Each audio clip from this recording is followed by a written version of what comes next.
Isang mapagpalang buhay mga kabayan at mga ka-OFW trivia, alam nyo ba na hindi kami bumibili ng kalamansi?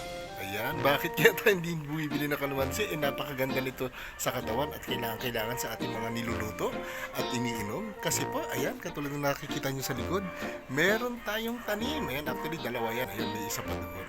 So meron tayong tanim kaya nakaka-harvest tayo ng ganito karami. Wow! Naku, nasa 3 kilo ata mahigit ito.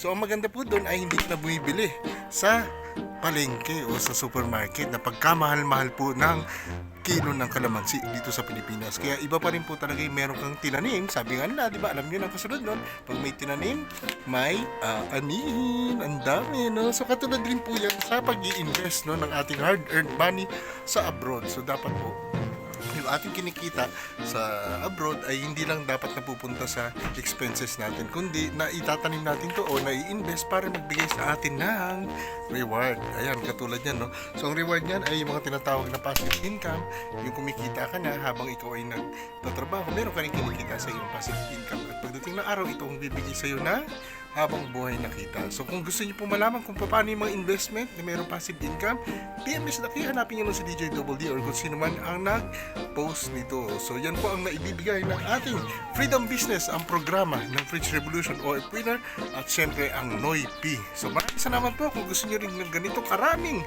kalamansi na halos araw-araw. Ayan, ang dami, oh. Ang dami pa rin niya, no? So salamat, thank you. Tuloy-tuloy talaga ang pag-ani. Yan, tayo po ay magkakaroon din ng ganyang konsepto ng passive income. So maraming salamat po sa lahat, mga ka-OF winners around the world, mga ka-OFW trivia. Ito muli ang inyong lingkod, DJ Double D, hindi bumibili ng kalamansi. Ayan, salamat.